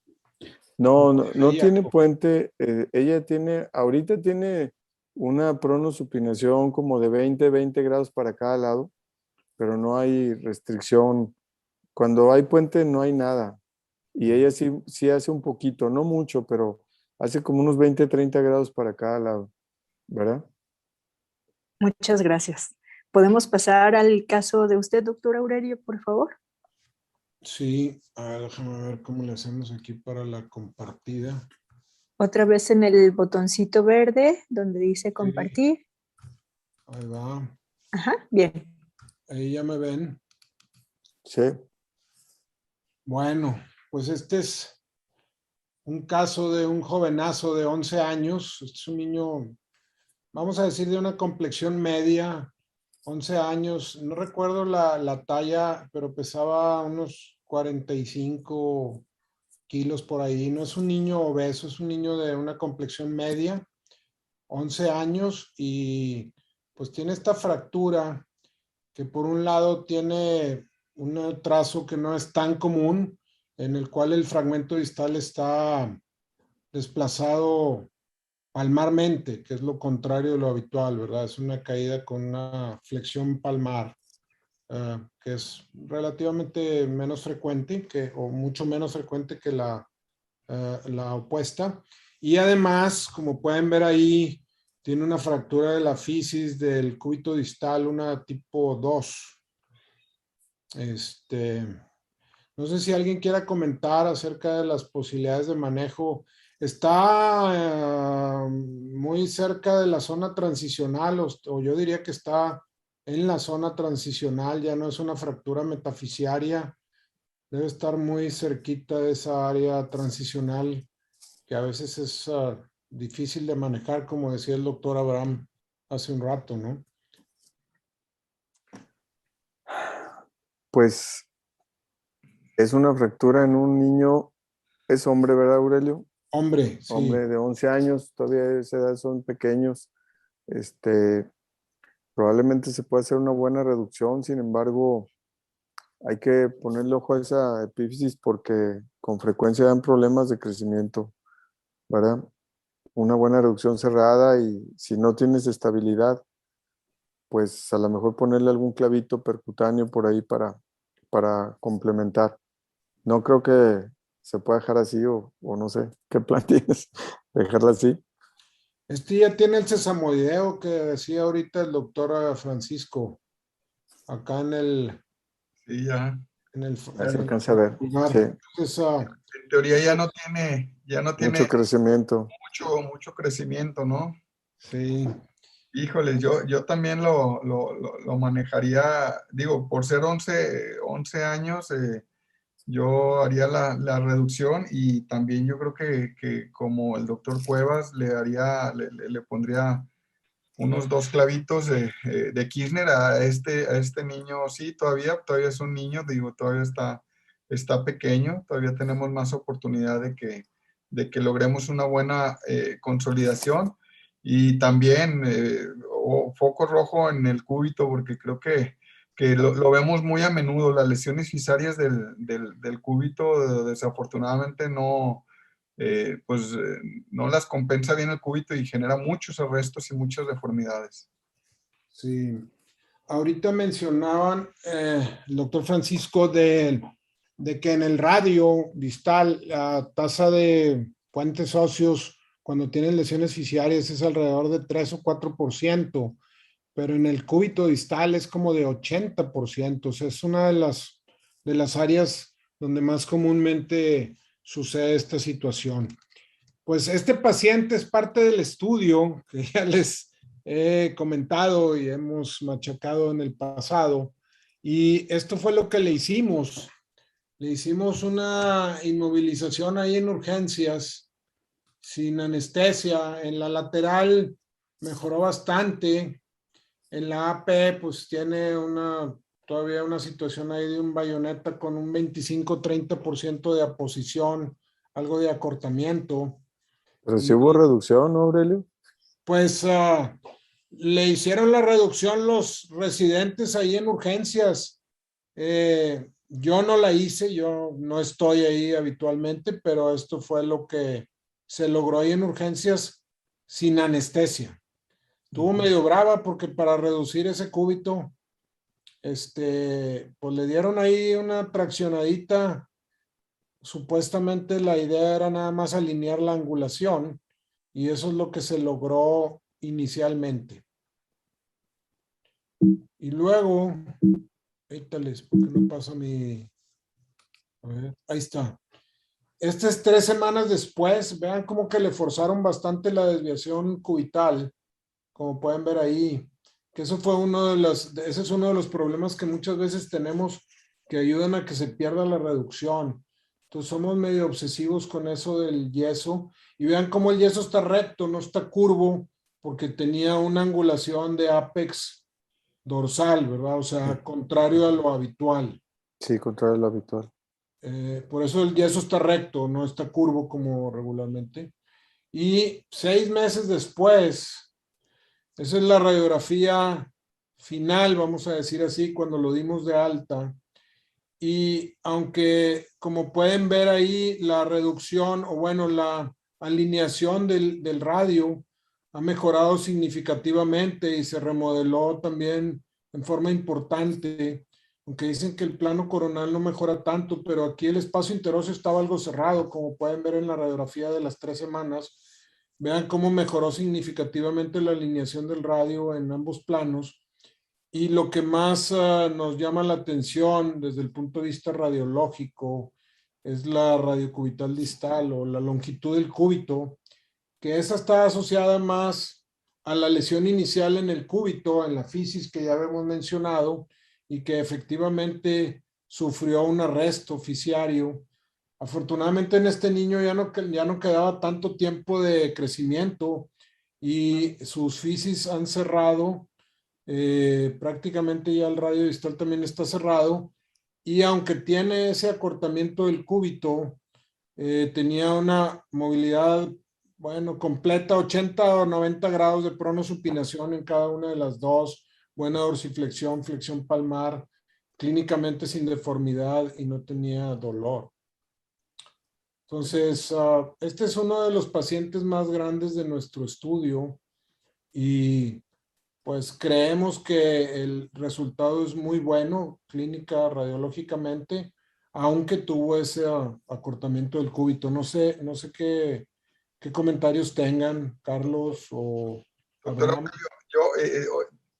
¿Cuánto tiempo lo mantuvo inmovilizado? Digo, porque creo que es algo que los tres hemos puntualizado y creo que estamos de acuerdo en que no retiramos prácticamente el yeso hasta que no vemos una consolidación completa en este hueso. Entonces, ¿cuánto tiempo tuvo que estar inmovilizado este niño? Fíjate que no tengo la radiografía de las 6 semanas, pero todos los casos los dejamos 6 semanas. Ok. O sea, a pesar de que estaba más grande y que la fractura es un poco, se sale ya de la metáfisis, ¿eh? Es un caso que está muy limítrofe en cuanto a la edad y en cuanto a la situación de la fractura, que está muy proximal. Está en la zona de transición que mencionabas tú, ¿verdad? Y digo, le alcanzó el crecimiento, como ya lo había comentado el doctor Soldado, ¿no? Al sesamoideo y como a los 6 meses ya prácticamente las fisis cerradas, ¿no? Cuando tienes fracturas, habitualmente las fisis como que maduran más rápido, cierran más rápido. No sé si lo han visto, pero es una experiencia que hemos visto con frecuencia. Y se estimula y cierra. Pues, ¿alcanzo a presentar mi caso, Erika? Sí, adelante, Abraham. Tenemos 10 minutos. Sale, nada, rápido. Ok, ya se alcanza. Bueno, paciente masculino, 13 años de edad, jugando fútbol, le gusta el fútbol. Le digo, estos niños que he presentado son del Estado de México y allá es mucho el béisbol. Digo, el fútbol, acá en Torreón me llegan más los de básquetbol y los de béisbol. Ayer era más el fútbol. Pero este niño, bueno, 50 kilos de edad, muy similar a los casos que presenté, con una fractura cerrada. Entonces me llega este niño, pues en un sitio de transición, ya tiene su sesamoideo ahí en el primer metacarpiano. Primero, a ver, doctor Aurelio, le pondría, lo metería hasta su protocolo, le pondría. ¿En qué grupo? Este está muy deficiario y está demasiado desplazado. No era expuesta. No, cerrada. Por un pelito de gato. No, yo lo operé y no, fue cerrada. Por un bigote de tigre. Este es otro caso de angulación de ápex dorsal. Sí. Estos son mucho más difíciles de tratar de mantener. O sea, Yo a esta sí le pondría unos clavos. Yo no creo que esta fractura la puedas manejar con un yeso. Muy inestable, ¿no?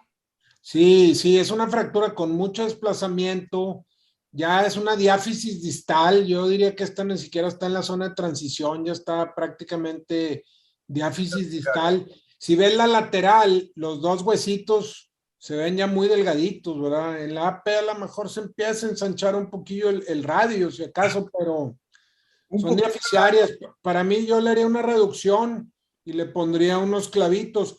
Siempre tratamos de hacer la colocación de clavos. En este caso yo diría que es un clavo intramedular, a foco cerrado, porque sí hay diferencia si abres el foco que si no lo abres. Pero le hacemos 2 o 3 intentos y si no podemos, pues entonces sí le hacemos una pequeña incisión tratando de proteger o de no lesionar el periósteo, ¿verdad? ¿Y Para, el clavo, los clavos por fuera o por dentro de la piel? No, siempre por dentro, siempre por dentro. O sea, yo no dejaría ningún clavo por fuera. Los clavos que dejamos por fuera nosotros son los clavos de las fracturas supracondilias, por ejemplo, en los niños, que vas a dejar 3 o 4 semanas máximo. Este clavo yo creo que yo lo dejaría por dentro y lo dejaría, no sé, 3, 4 meses hasta que Sí, esté bien de seguro acuerdo. de que está esto cicatrizado, remodelado. ¿Usted, doctor Cuevas? Bueno, definitivamente hay que hacer una buena reducción. No, si te fijas, el trazo del radio es un trazo oblicuo y Sí. con esa cantidad de rotación que tiene, el clavo va a estabilizar bastante bien. Tal vez dependa demasiado del yeso para control de la rotación, aún con el clavo dentro, porque el clavo no controla la rotación. El clavo te ayuda con el angulamiento, pero no te controla la rotación. Entonces, aquí dependerías demasiado del yeso. Yo creo que cuando estamos hablando de adolescentes, tenemos que empezar a hacer las preguntas que le hacemos a los adultos, ¿verdad? ¿Qué mano dominante? ¿Qué deportes practica? ¿A qué te dedicas? A cualquier adulto se le hacen esas preguntas y esas influyen en tu toma de decisiones. Entonces, si tú tienes este chavo, pero es su mano derecha y es tenista o es golfista o es un deportista de alto rendimiento y va al CODE, etcétera, a lo mejor cambia tu percepción y tratas al paciente de otra forma, ¿verdad? Entonces, cuando te empiezas a salir del estándar del niño, te metes al estándar al adolescente, pues entonces utiliza también las preguntas del adulto en el niño, ¿verdad? Y eso influye en tu decisión de qué voy a hacer. Estoy seguro. Creo que eso lo tenemos que tomar muy en cuenta. Uno, la obesidad, tenemos niños obesos, ¿ok? La obesidad es un factor también de redesplazamiento, que se nos vaya a desplazar o que nos vaya a generar inestabilidad. Niños atletas, la fuerza muscular, el brazo de tracción que van a generar los músculos va a ser mayor definitivamente. Y cuando tienen ya caracteres sexuales secundarios, o sea que ya son, o sea, son carita de niños, pero ya tienen Están peludos. ya tienen vello púbico y axilar. Entonces, yo, la verdad, la verdad, a mí me ha ido muy mal con los clavitos intramedulares y los tiempos de inmovilización prolongadas. Yo lo venía haciendo tal cual me lo comentaron ustedes, pero pues yo No le les hice creí. una osteosíntesis. Diría Mira, qué bien. un buen amigo de allá de la 200 de Tecama, donde trabajaba el doctor Mario Morales, que veía que yo hacía este protocolo, yo trataba con osteosíntesis y me decía él que el uso y el abuso de la osteosíntesis, ¿no? Pero bueno, realmente al contrario, a este niño pues traté de darle una mejor estabilidad, tomando en cuenta los factores que ya habíamos comentado. Este es un niño del 2017. Y aquí fue el día a las 3 semanas cuando le retiré los puntos de sutura. Prácticamente una movilidad normal, no lo inmovilicé en ningún momento. Empezó él prácticamente la rehabilitación inmediatamente.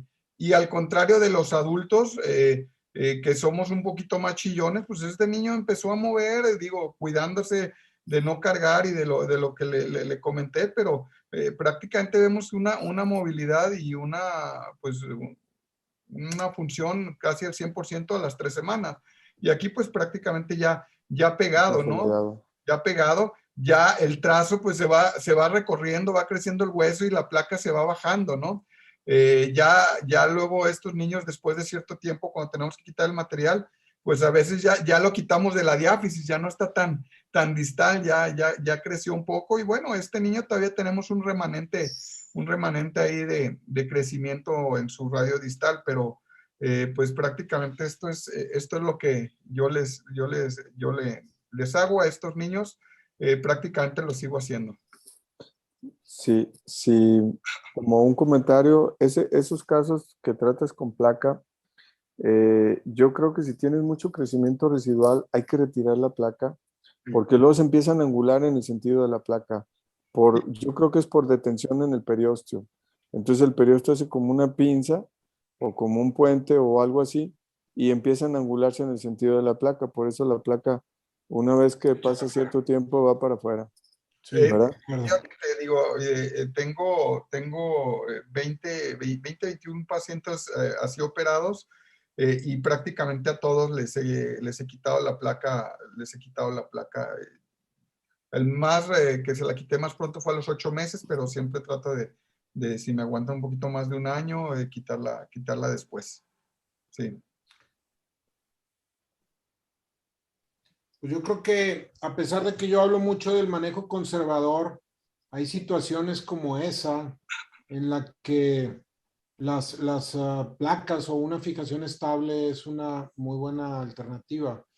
Había un caso muy parecido a ese que presentaba el doctor Wilkins, me acuerdo yo mucho de ese caso, y le puso un clavo y le quedó una disociación de la radio cubital distal y luego lo tuvo que reoperar porque hizo una mala unión quedando como, pues, como si fuera una Galeazzi, ¿no? Vaya, o un equivalente de una Galeazzi, y la tuvo que reoperar y le puso una placa al puro radio, ¿no? Entonces, pues yo creo que en algunos casos como este, y apenas te dio espacio para librarla con las fisis de los dos huesos, que eso es lo que hay que tener mucho cuidado, porque no hay implantes específicos para jóvenes. Tienes que usar una placa de adulto o una tercio de caña, ¿era la del peroneo? ¿Qué era? Le puse una tercio de caña al cúbito. Sí, Al cúbito, perdóname. Al sí, cúbito. fíjese que en el 2017 todavía no teníamos, todavía esas placas todavía eran tornillos un poquito más grandecitos, y ahora las placas de radio distal ya tienen todavía menos perfil que esa placa. Entonces ya, y ya vienen, ahora sí vienen en 3 tamaños, casi siempre la parte distal ya viene en chica, mediana y grande, y ya podemos adaptarlas un poquito mejor, ya se adaptan mejor. Sí. Sí, como tienen muchos tornillos en un espacio relativamente pequeño, agarras ahí la metáfisis bastante bien. Creo que es una buena alternativa. Yo no lo he hecho, la verdad, en ningún joven, pero bueno, en estos chavos que están terminando crecer, niños obesos o niños muy grandes o pesados. O sea, yo tengo un paciente de 12 años que mide 1,95. Entonces de repente me siento un enano yo al lado de él, ¿verdad? Entonces es increíble el tamaño de algunos chavos. Excelente. Muy interesante, Abraham. Muy bueno. Pues yo creo que estos casos tan complejos, como el que presentó el doctor Carlos, esa evolución tan difícil, la toma de decisiones, bueno, son cosas que nos ayudan a aprender el qué hacer y el qué no hacer, y también hasta cierto punto cómo podríamos resolver este tipo de complicaciones. Pues damos por terminado este excelente webinar. Les agradezco muchísimo su presencia, su participación a los profesores, y no sé si existe algún comentario final por parte de ustedes. Parece que ya no hay preguntas, al menos en el chat que nos hayan pasado. ¿Algún otro comentario? Pues yo nomás agradecer la invitación, Eri, y la verdad está bien bonito este webinar, y si no nos podemos saludar y abrazar en forma presencial, pues es una forma que FEMECOT muy atinadamente ha desarrollado para estar cerca unos de otros. Mira, aquí está Monterrey, La Laguna, Guadalajara, no sé cuántas España. ciudades están en España, está Sudamérica, y ortopedistas de Centro, Sudamérica. Creo que bonito, ¿no? Digo, es una forma de estar juntos y FEMECOT siempre ha tenido esa mística. Muchas gracias. Y igual, gracias, Erika, gracias, doctor Darío, por esta oportunidad y de verdad de seguir aprendiendo también. Siempre, siempre me encanta escucharlos, siempre me encanta escucharlos. Soy su fan. Igualmente, muchas gracias por la oportunidad y la invitación. Gracias. Muchísimas gracias. Y Gracias, pues Erika. Gracias, Darío. Y vamos déjame, si me dejas dar unos avisos, sí, ya, Por finales que me supuesto. encargó Leonardo, para...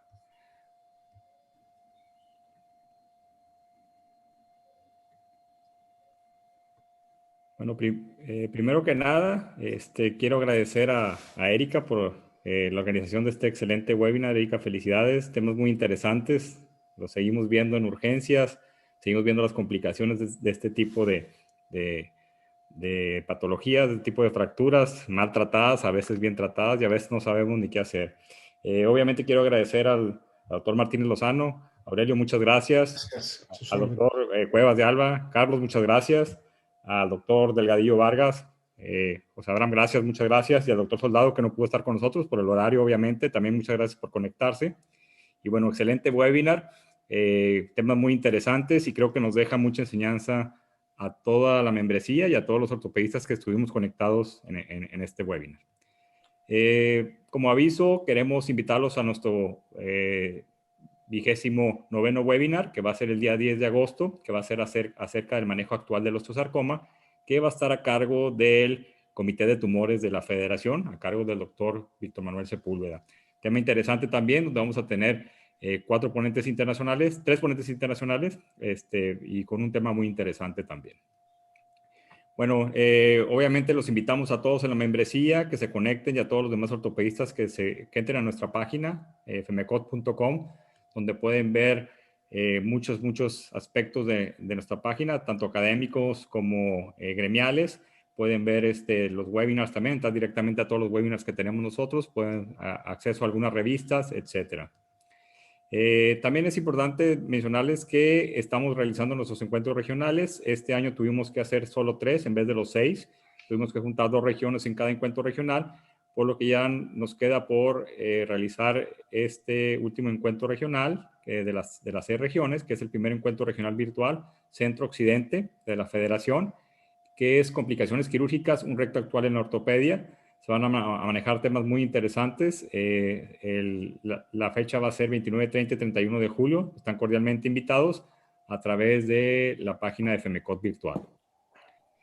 También tenemos en agosto, el día 13 y 14 de agosto, tenemos un curso internacional virtual donde vamos a tener ponentes de calidad internacional, muy expertos acerca del metabolismo óseo, donde se titula como Estrategias Actuales en Diagnóstico y Manejo de la Osteoporosis. También igual va a estar en la página de la FEMECOT con aval del Consejo Mexicano de Ortopedia y Traumatología. Curso muy interesante en 2 días, 13 y 14 de agosto, donde va a haber ponentes tanto internacionales que ya les mencioné, expertos en metabolismo óseo, y tanto ortopedistas como expertos nacionales de nuestra federación. Tenemos también algunos eventos académicos con la industria, ya hemos tenido varios, hemos tenido con otras farmacéuticas, pero el próximo a venir es el próximo jueves 22 de julio, de las 17 a las 22 horas, en donde va a ser un curso de especialidad en cadera, y se titula como el dolor y su repercusión en la región espinopélvica. Un tema muy interesante, todos los que hacemos cirugía de cadera y también para los cirujanos de columna, tema muy interesante con algo de pláticas muy vanguardistas y de interés para todo el ortopedista, tanto general como de su especialidad. Y bueno, seguimos en pie con nuestro Congreso Mexicano de Ortopedia y Traumatología de Monterrey, Nuevo León. Este es el semáforo epidemiológico más actualizado. Actualmente vemos muchos estados ya en verde y algunos en amarillo, otros más en naranja, pero es importante, vamos a ver cómo nos va con estos repuntes que ha habido. pero bueno, tenemos la confianza que con la mayoría de nuestros colegas ya vacunados y con los requisitos que estamos pidiendo a la hora del ingreso, se va a llevar a cabo nuestro congreso, por lo menos con un 80% del aforo que nos permite la Secretaría de Salud del Estado de Nuevo León. Entonces están cordialmente invitados, ¿sí?, para este congreso. Es un congreso, como saben, es el Congreso Mexicano de Ortopedia y Traumatología. Tenemos como sociedad invitada a la Sociedad Española de Cirujanos de Ortopedia y Traumatología, donde van a acudir presencialmente 14 cirujanos de España. Tenemos aparte invitaciones de otras asociaciones como es IOTA, como es EFORT, como es APOA, la Academia Americana de Cirujanos Ortopedistas, y también tenemos a la Fundación AO, con AO Trauma, AO Recon y AO Spine. Los invitamos, es un congreso muy, muy académico, el programa ya está listo. En pocos días lo vamos a lanzar para que lo conozcan todos ustedes. Tenemos muchos profesores, tenemos más de 200 profesores, tanto de talla nacional e internacional. Los invitamos para que se vayan inscribiendo tanto en el registro FEMECOT o en la página de FEMECOT o Congreso FEMECOT Hospedaje. Y bueno, también decirles que ya mejoramos nuestra revista, no solamente por fuera, sino también la embellecimos también por dentro. Actualmente ya están publicados e imprimidos los 2 números, Orthotips 2021 1 y 2, con artículos de muy interés. Ya está lista la revista número 3, el número 3 de la Orthotips de este año. Ya está en impresión y bueno, ya se está trabajando en la número 4 y hemos tenido muy buenos comentarios acerca de nuestra revista. Y bueno, como saben, hizo un cambio muy importante en nuestra revista y como lo menciono, no solamente de la portada, sino del contenido, que es lo más importante. Les rogamos que entren a esta página, ortotipsfemecot.org.mx, donde pueden ver los artículos que existen. Y bueno, también hay que publicar, les invitamos a que publiquen. Tenemos un panel de expertos, revisores, que los ayudan a que se publiquen esos artículos de la manera más atenta, los atienden personalmente para que se puedan publicar esos trabajos que ustedes quieran mandar y que se puedan poner en la revista. Y bueno, también como ya lo ha mencionado nuestro presidente, el doctor Leonardo López Almejo, tenemos los libros FEMECOT. Actualmente ya se integró el de publicación por impacto. Tenemos ya por integrar también el bioestadísticas y matemáticas, y ya se está trabajando en un tercer libro que va a ser una sorpresa para todos ustedes. Esperemos tenerlos en este año, para el congreso de este año, y por eso se entregar a toda la membresía. Y bueno, algo que iniciamos y que ya estamos en nuestro segundo webinar es la Escuela de Residentes. Nuestro primer webinar fue todo un éxito, la verdad, y de un gran nivel académico con todos los muchachos, los que son el futuro de la ortopedia. Tenemos nuestro segundo webinar que se va a llevar a cabo el 27 de julio. Ahora se va a presentar la ortobiología y reconstrucción ósea. Y bueno, aquí está el póster. Los invitamos, por favor, que apoyen a los muchachos. Como sabemos, es el futuro de la ortopedia de la federación. Y la verdad que con unos temas bastante buenos y de gran nivel académico. Y bueno, también los invitamos a que vean FEMECOT News, ¿sí?, tanto en redes como en la página de la FEMECOT. También se distribuye a toda la membresía, donde pueden ver actualidades de lo que se está haciendo en la federación, no solamente académicamente, sino también socialmente. Y bueno, los invitamos para que puedan ver ese boletín informativo que se empezó a publicar a principios de año y que bueno, ya vamos en el número 6. Y bueno, en México todos somos FEMECOT, agradecemos la asistencia a todos ustedes, les enviamos un cordial abrazo y por favor cuídense mucho en sus ciudades de origen, que queremos verlos en Monterrey. Y bueno, las aseguramos, tanto nuestro presidente, el doctor Leonardo López Almejo, como un servidor, titular del comité científico, les aseguramos que va a ser un muy buen congreso, un gran nivel académico. Los esperamos y verán que no van a quedar decepcionados. Muchas gracias a todos. Y bueno, de nuevo, agradezco a todos nuestros ponentes. Erika, gracias por organizar este excelente webinar de tema de gran interés. Tuvimos una gran audiencia, mucha asistencia y bueno, muchas gracias y buenas noches a todos. Nos vemos. Buenas noches. Luego, saludos a todos. Hasta luego.